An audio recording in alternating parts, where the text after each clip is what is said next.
انا رسول اللہ الذی ان اصابک ضر فدعوته کشفہ عنک وان اصابک عامر سنۃ فدعوته انبتها لك واذا كنت بارض قفر او فلات فظلت راحلتك فدعوته ردها عليك۔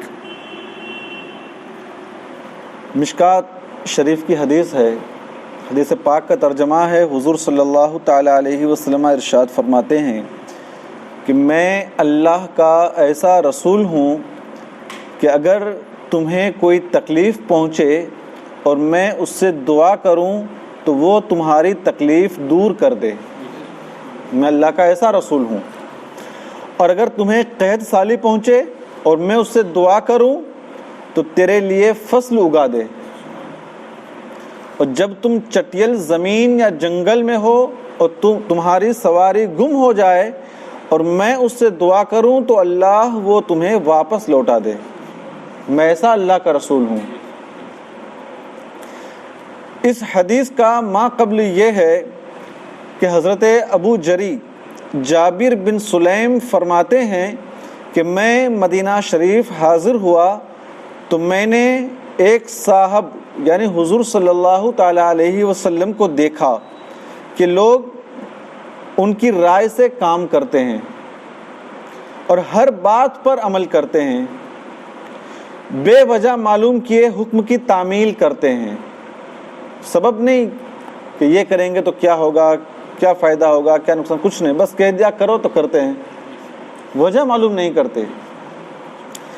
میں نے پوچھا یہ کون صاحب ہیں؟ لوگ بولے یہ رسول اللہ ہیں صلی اللہ تعالی علیہ وسلم۔ بادشاہوں کے خدام بھی اس قدر حکم کی تعمیل نہیں کرتے، یہ دیکھنے میں بادشاہ نہیں مگر فرمان شاہوں سے بھی اعلیٰ ہے۔ فرماتے ہیں میں نے دوبارہ عرض کی علیک السلام یا رسول اللہ، آپ پر سلام ہو اے اللہ کے رسول۔ فرمایا علیک السلام نہ کہو کیونکہ یہ مردوں کا آپس کا سلام ہے، بلکہ کہو السلام علیک۔ میں نے کہا آپ اللہ کے رسول ہیں؟ فرمایا انا رسول اللہ۔ اور اس حدیث کا مابعد یہ ہے کہ میں نے عرض کیا مجھے نصیحت کیجئے، فرمایا کسی کو گالی نہ دینا۔ فرماتے ہیں اس کے بعد میں نے کسی آزاد یا غلام بلکہ اونٹ اور بکری کو بھی گالی نہ دی، اور کسی اچھی بات کو حقیر نہ جاننا، اور اپنے بھائی سے کشادہ روی سے بات کرنا یہ بھی نیکی ہے۔ کشادہ روی سے مسکرا کر ہنس کر بات کرنا یہ بھی نیکی ہے، اور اپنا تہبند آدھی پنڈلی تک اونچا رکھنا، نیچا رکھنے سے ہمیشہ بچنا کیونکہ یہ تکبر ہے اور اللہ تعالیٰ اس کو پسند نہیں فرماتا۔ اور اگر کوئی شخص تمہیں گالی دے یا کسی ایسے عیب سے تمہیں آر دلائے جو تم میں وہ جانتا ہے تو تم اسے اس کے ایسے عیب سے آر نہ دلاؤ جو تم اس میں جانتے ہو، اس کا وبال اس پر ہے، اور ایک روایت میں ہے کہ تمہیں اس کا ثواب ملے گا اور اس پر اس کا وبال ہوگا۔ کسی نے کوئی ایسی بات جو ہمارے اندر ہے لیکن شرم کی بات ہے، کوئی گناہ ماضی میں کر لیا ایسا، اس کو یاد دلا کر اگر کوئی ہمیں تانا دیتا ہے، ٹون کرتا ہے، تو اب ہمیں اس کی بات یاد کر کے جو اس کے اندر عیب ہے وہ اس کو نہیں بتانا ہے، اس کو شرمندہ نہیں کرنا ہے۔ ایسا کرنے سے کیا ہوگا کہ اگر ہم نے اس کو برداشت کر لیا تو ثواب ہے اور اس کے لیے وبال ہے۔ اس حدیث میں اصلاح احوال اور اخلاقیات کی وہ اعلیٰ تعلیم دی گئی ہے کہ اگر اس سے نکلنے والے تمام مسائل پر تفصیلی بحث کی جائے تو پوری ایک کتاب مرتب ہو سکتی ہے۔ چند مقامات پر اختصار کے ساتھ گفتگو ضروری ہے۔ پہلا مسئلہ یہ کہ حضور صلی اللہ تعالی علیہ وسلم نے 2 مرتبہ اس شخص کے علیک السلام یا رسول اللہ کہنے پر جواب ارشاد نہیں فرمایا، کیونکہ اس کا اس طرح سلام کہنا درست نہیں تھا، اور جواب نہ دے کر حضور صلی اللہ تعالی علیہ وسلم نے اس کی اصلاح کا بہت عمدہ طریقہ اپنایا کہ اگر فوراً ٹوک دیتے تو وہ اثر نہ ہوتا جو دوبارہ سننے کے بعد مسئلہ بتانے کا اثر ہوا۔ تو ثابت ہوا کہ صحیح سلام کا جواب دینا واجب ہے، غلط کا نہیں۔ غلط سلام کیا کسی نے تو اس کو درست کرنا ضروری ہے۔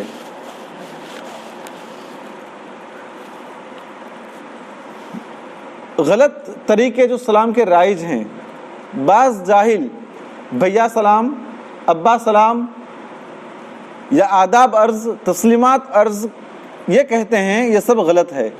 ان میں سے کسی کا جواب دینا واجب نہیں ہے، بلکہ ان کی اصلاح کرنی چاہیے۔ اور جیسے حضور صلی اللہ تعالی علیہ وسلم نے مذکورہ حدیث میں اصلاح فرمائی، اصلاح کر کے سنت کا ثواب حاصل کریں، اور پھر جو ساری زندگی صحیح طور پر سلام کہتا رہے گا آپ کو ثواب ملتا رہے گا۔ دوسری بات یہ کہ بعض لوگ پڑھے لکھے ہونے کے باوجود السلام علیکم کہنے کی بجائے السلام علیکم کہتے ہیں۔ جو زیادہ تعلیم یافتہ ہوں وہ السلام علیکم کہہ دیتے ہیں۔ یاد رکھیں یہ سام اور السلام کا لفظ بڑا ہی خطرناک لفظ ہے۔ یوں سمجھے کہ جتنی السلام علیکم میں برکت ہے اس سے زیادہ سام یا السلام میں نحوست اور بے برکتی ہے۔ تو کیسے؟ سنیے، السلام علیکم یہ جملہ اسمیہ ہے جس میں ہمیشگی اور دوام اور استمرار کا معنی پایا جاتا ہے، یعنی خدا کرے تو ہمیشہ سلامت رہے۔ السلام علیکم کا مطلب کیا ہے؟ خدا کرے تو ہمیشہ سلامت رہے۔ اور سام یا السلام کا معنی موت ہے۔ تو السلام علیکم یا السلام علیکم کا معنی ہوا خدا کرے تو ہمیشہ کے لیے مر جائے۔ تو بتائیے جو بندہ روزانہ کئی مرتبہ دوسروں کو اس طرح کہے گا تو اس کی بد دعا کبھی تو قبول ہو جائے گی؟ روزانہ کہا جائے گا کہ تم مر جائے تو ہمیشہ کے لیے مر جائے، کبھی نہ کبھی تو بد دعا قبول ہو جائے گی۔ اسی لیے زیادہ موتیں واقع ہو رہی ہیں، زیادہ لوگ مر رہے ہیں نا، اس کی وجہ کیا ہے؟ غلط سلام۔ ہم اس کو دعا نہیں دیتے، بد دعا دیتے ہیں، تو مر جا۔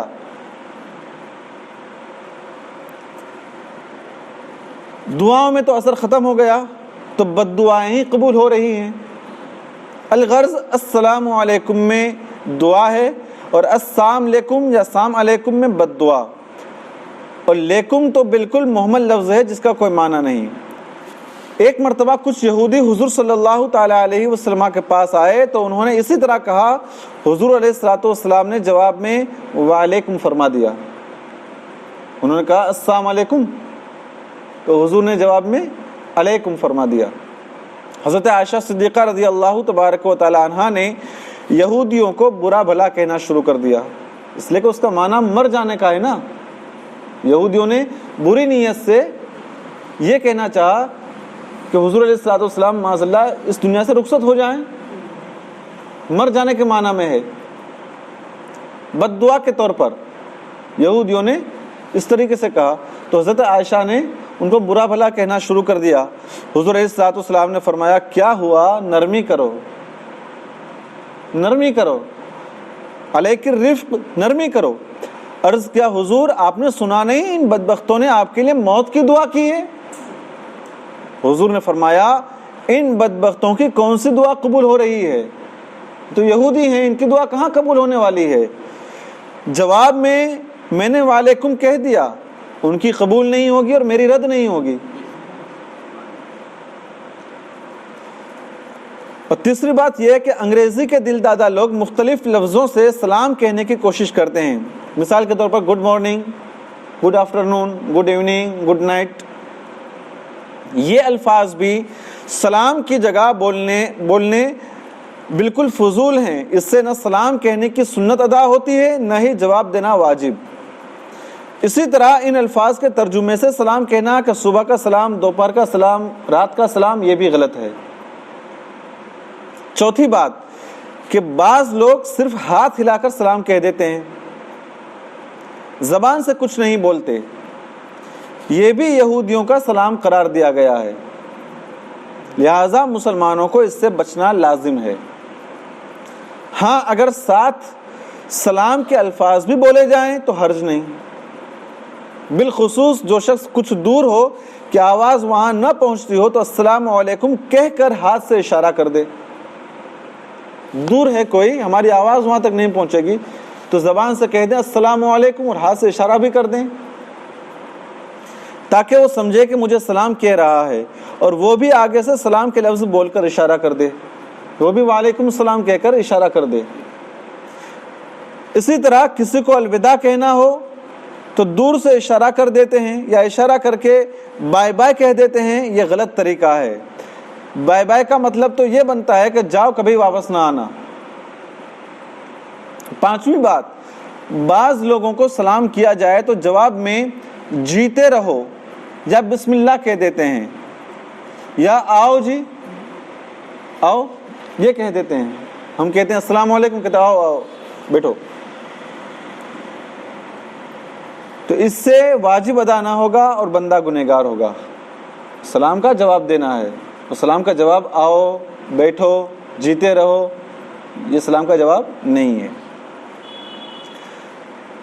مذکورہ حدیث میں علیک السلام کو مردوں کا سلام فرمایا گیا. اس کے کئی مطلب ہیں. ایک تو یہ کہ کفار عرب قبرستان جا کر مردوں کو ایسا سلام کیا کرتے تھے. دوسرا یہ کہ جب مردے آپس میں ملتے ہیں تو ایک دوسرے کو اس طرح سلام کہتے ہیں. اور تیسرا مطلب یہ کہ اس طرح سلام کہنا تو مردوں کے حال کے مناسب ہے. زندہ تو السلام علیکم کہتے ہیں اور جواب وعلیکم السلام سے دیتے ہیں، ورنہ زندہ جب قبرستان جائیں تو انہیں بھی حکم ہے السلام علیکم یا اہل القبور کہو. مردوں کے سلام کا مطلب یہ نہیں کہ مردوں کو ہم جو سلام کریں اس میں علیک السلام کہیں، نہیں. جب ہم قبرستان جاتے ہیں تو السلام علیکم یا اہل القبور کہتے ہیں، علیکم السلام یا اہل القبور نہیں کہتے، السلام علیکم یا اہل القبور کہتے ہیں. تو پھر حضور نے فرمایا کہ مردوں کا سلام ہے، اس کا مطلب کیا؟ تو یا تو اس کا مطلب یہ ہے کہ کفار عرب اس طرح مردوں کو سلام کرتے تھے جب ان کے قبرستان جاتے تھے، ایک مطلب یہ، یا یہ کہ مردے جب آپس میں ملتے ہیں تو ان کا سلام اس طرح ہے علیک السلام.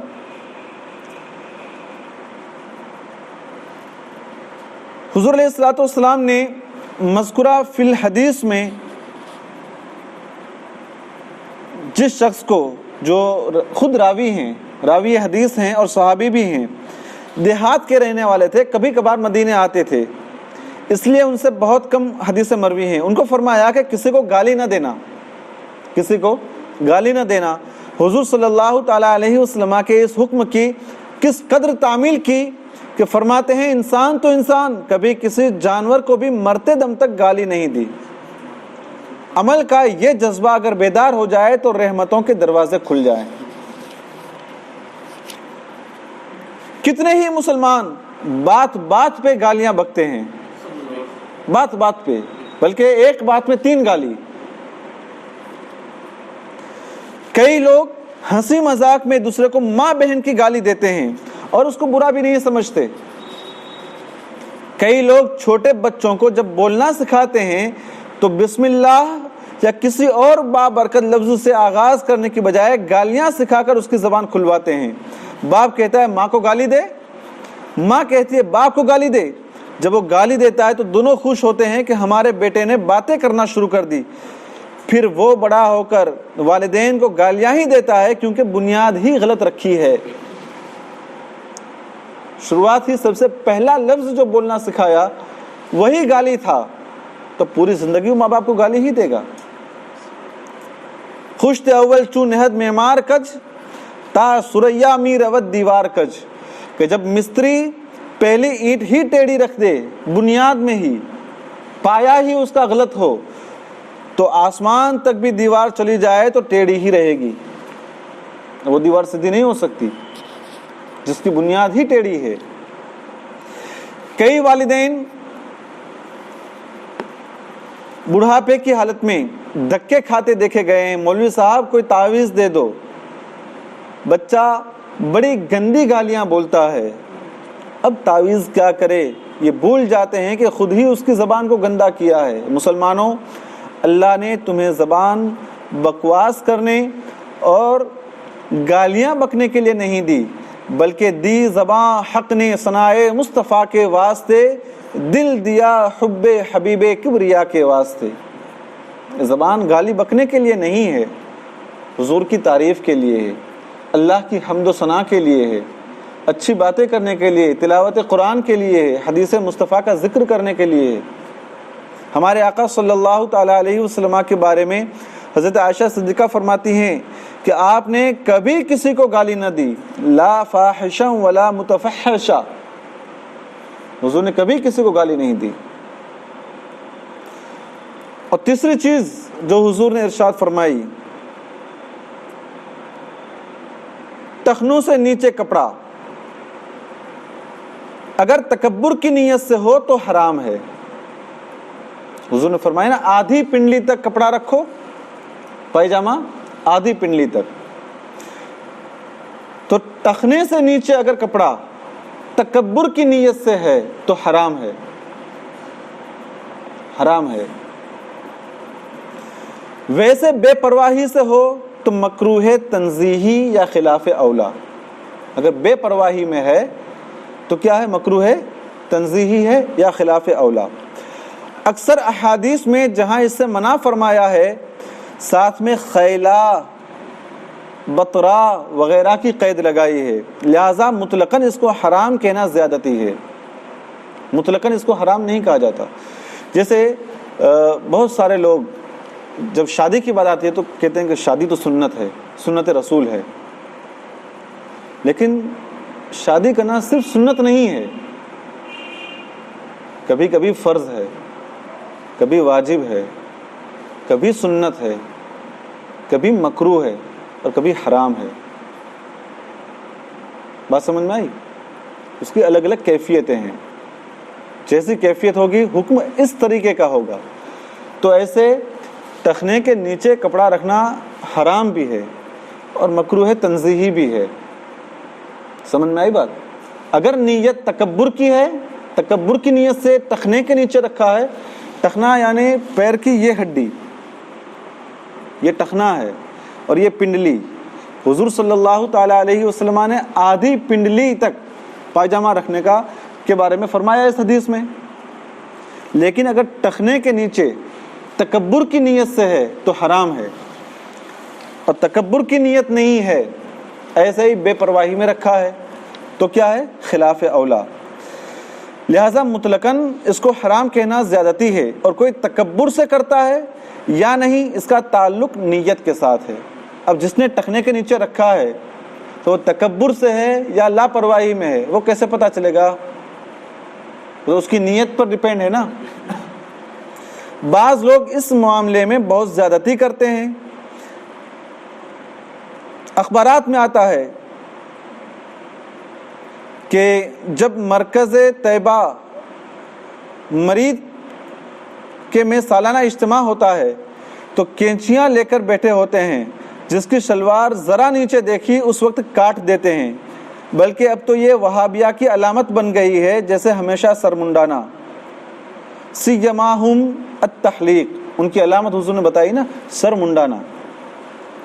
اگر مطلقاً ایسا حرام ہوتا تو حضرت ابوبکر صدیق کو حضور صلی اللہ تعالیٰ علیہ وسلم نے کیوں فرمایا اے ابوبکر، باوجود اس کے کہ تیری چادر ٹخنوں سے نیچے ہوتی ہے تو متکبرین میں سے نہیں۔ مشکات شریف کی حدیث ہے۔ اگر مطلقاً حرام ہوتا، مطلق حرام ہوتا، تو حضور نے کیا فرمایا؟ اے ابوبکر اگرچہ تیری چادر ٹخنے کے نیچے ہوتی ہے لیکن تو متکبرین میں سے نہیں ہے۔ تو پتا چلا کہ ٹخنے کے نیچے ہونا یہ حرام نہیں ہے ہر شخص کے لیے، اگر تکبر کی نیت سے ہے تو حرام ہے۔ تکبر کے بارے میں حضور علیہ الصلوۃ والسلام نے فرمایا جس کے دل میں رائے برابر بھی تکبر ہوگا وہ جنت کی خوشبو بھی نہ پا سکے گا۔ تو مقصد یہاں پر تکبر کو ملیامیٹ کرنا ہے۔ اصل میں کیا تھا، اس زمانے میں جو بڑے بڑے لوگ ہوتے تھے، زیادہ مالدار ہوتے تھے، وہ کپڑا بڑا لمبا رکھتے تھے تکبر کے طور پر کہ ہم مالدار ہیں، ہم لوگوں میں ممتاز نظر آئیں، سب سے الگ تھلگ نظر آئیں، یہ مقصد ہوتا تھا۔ تو اس مقصد کو ختم کر کے ان کے تکبر کو مٹی میں ملانے کے لیے حضور علیہ الصلوۃ والسلام نے یہ حکم دیا۔ حرام جو ہے وہ تکبر کی وجہ سے ہے، تو مین چیز جو ہے وہ تکبر ہے۔ اب اگر کوئی شخص پاجامہ اونچا رکھ کے بھی تکبر کرتا ہے تو وہ برا کرتا ہے، اس لیے کہ مین جو برائی ہے وہ تکبر ہے. پائجامہ اوپر نیچے رکھنا یہ برا نہیں ہے. اگر یہ برا ہوتا تو حضرت صدیق اکبر کو حضور یہ نہیں فرماتے کہ ابو بکر تمہاری چادر ٹخنے سے نیچے ہوتی ہے لیکن تو متکبرین میں سے نہیں ہے. تو مقصد تکبر ختم کرنا ہے. اور جس کے اندر رائے کے دانے کے برابر بھی تکبر ہوگا، حضور فرماتے ہیں وہ جنت کی خوشبو بھی نہیں پا سکے گا. جنت کی خوشبو 500 سال کی دوری تک آتی ہے لیکن وہ بھی نہیں پا سکے گا، یعنی جنت کے اتنا قریب بھی نہیں جائے گا. جنت میں جانا تو دور کی بات ہے، جنت کے 500 سال دور تک وہ ہوگا. عورتوں کے لیے حکم ہے کہ تہبند یا پاجامہ ٹخنوں سے نیچے رکھیں. تو اگر مطلقاً حکم ہوتا سارے مسلمانوں کے لیے تو عورتوں کا یہ حکم نہیں ہوتا. عورتوں کو بھی حکم ہوتا کہ اوپر رکھیں. حرام تو سب کے لیے حرام ہوتا ہے، فرض تو سب کے لیے فرض ہوتا ہے. تو حرام صرف وجہ کیا ہے حرام ہونے کی؟ تکبر ہے. تکبر کی وجہ سے ہے تو حرام ہے، اور تکبر نہیں ہے لاپرواہی ہے تو حرام نہیں ہے. مکروہ تنزیہی ہے، تحریمی بھی نہیں ہے. یاد رکھیں مکروہ تحریمی بھی نہیں ہے. تحریمی کا حکم اور زیادہ سخت ہے، مکروہ تنزیہی ہے. اس سے بچنا چاہیے، ٹخنے سے اوپر ہونا چاہیے. لیکن اگر لاپرواہی سے ٹخنے کے نیچے ہے تو تکبر کی وجہ سے نہیں ہے تو حرام نہیں ہے. اس کے بعد ہے جو حضور علیہ الصلوۃ والسلام نے فرمایا حسن خلق. حضور علیہ الصلوۃ والسلام نے صحابی کو فرمایا اگر کوئی تیرے عیب کھولے تو تو اس کے عیب نہ کھول. یہ انتہائی حسن اخلاق کی تعلیم ہے. اگر کوئی تیرے عیب کھولے تو اس کے عیب نہ کھول. بدیرہ بدی سہل باشد جزا، اگر مرد احسنو الی من اسا. برائی کا بدلہ برائی سے دینا آسان ہے. اگر تو مرد ہے تو برائی کے بدلے نیکی کر.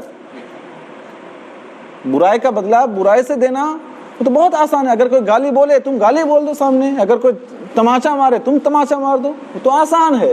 اگر تو مرد ہے تو برائی کا بدلہ نیکی سے دے. یہ حسن اخلاق ہے. حضور صلی اللہ تعالی علیہ وسلم کی تورات میں ان لفظوں سے تعریف فرمائی گئی کہ آپ برائی کا بدلہ برائی سے نہیں دیتے بلکہ گالیاں دیتا ہے کوئی تو دعا دیتے ہیں، دشمن آ جائے تو چادر بھی بچھا دیتے ہیں. یہ حضور کے اخلاق ہیں. لیکن اگر کمزور سامنے ہو تو اس پر چڑھ جانا ظلم اور کمینگی ہے. اگر طاقتور مقابلے میں ہو تو عاجزی کرنا اور کہنا معاف کیا، یہ بزدلی ہے. یہ بھی نہیں ہونا چاہیے. اگر کوئی کمزور ہے تو اس سے آستین چڑھائیں، مار پیٹ کریں اس کو، اور سامنے دیکھیں کہ بہت بڑا ہے، اپنے اس کو پہنچ نہیں پائیں گے تو کہیں گے یار میں نے معاف کر دیا. یہ معاف نہیں ہے، یہ بزدلی ہے. یہ بزدلی ہے. یہ نرمی اور درگزر اپنے ذاتی معاملات میں ہو تو خوبی اور نیکی ہے، وہ بھی مسلمان کے ساتھ. مگر دین کے معاملے میں غیرت کا مظاہرہ ضروری ہے. کوئی دین کا مذاق اڑائے، اللہ کے محبوبوں کی شان میں گستاخی کرے تو اس کو ہرگز معاف نہ کیا جائے بلکہ سرکوبی کی جائے. اسی طرح فاسق و فاجر کے عیب ظاہر کرنے چاہیے تاکہ دوسرے مسلمان اس کے فسق و فجور اور ایذا رسانی سے محفوظ رہ سکیں.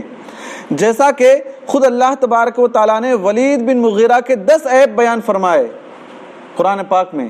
ولید بن مغیرہ کے 10 عیب بیان فرمائے اور آخر میں فرمائے اتلم بعد ذالک زنیم، یعنی حرام کا تخم ہے. یہ اس وقت فرمایا جب اس نے حضور صلی اللہ تعالی علیہ وسلم کو مجنون کہا تھا. حدیث کے راویوں کے جو عیب بیان کیے جاتے ہیں وہ غیبت کے زمرے میں نہیں آتے. یہ بھی یاد رکھیں. حدیث کے جو راوی ہوتے ہیں ان کے بھی کچھ کمیاں ہوتی ہیں، وہ بیان کی جاتی ہیں. یہ حدیث اس درجے کی نہیں ہے کیونکہ اس کے راوی کے اندر یہ کمی ہے، تو یہ غیبت نہیں ہے. بلکہ حدیث کے درجے متعین کرنے کے لیے ان کو بیان کرنا ضروری ہے اور کار ثواب ہے، ورنہ دین کا سخت نقصان ہوگا. اگر یہ نہ بیان کیا جائے تو ساری حدیثیں ایک ہی زمرے میں آ جائیں گی. کس حدیث کا کون سا مرتبہ ہے وہ کیسے پتہ چلے گا؟ تو راویوں کے اعتبار سے حدیث کا مرتبہ ہوتا ہے. راوی کتنا مضبوط ہے، راوی کتنا ثقہ ہے، راوی کتنا عادل ہے، اس کے اوپر حدیث کے درجے ہوتے ہیں. یہ حدیث صحیح ہے، حدیث حسن ہے، صحیح لذاتی ہے، حسن لذاتی ہے، صحیح لغیری ہی ہے، حسن لغیری ہے، ضعیف ہے، موضوع ہے. کیسے پتہ چلے گا؟ کسی حدیث کے بارے میں پتہ چلتا ہے کہ یہ حدیث اس کا فلاں راوی تو وہ تو جھوٹ بولتا تھا، اس نے کسی زمانے میں جھوٹ بولا تھا، یا اس راوی کی اس کے اگلے راوی سے کبھی ملاقات ہی نہیں ہوئی، اس نے کیسے روایت کر دیا اس سے؟ اس کے اور اگلے راوی کے درمیان اتنے سالوں کا بیچ میں گیپ ہے، ملاقات پاسبل ہی نہیں ہے. فلاں کا انتقال اس سن میں ہوا تھا، اس کی پیدائش اس سن میں ہے.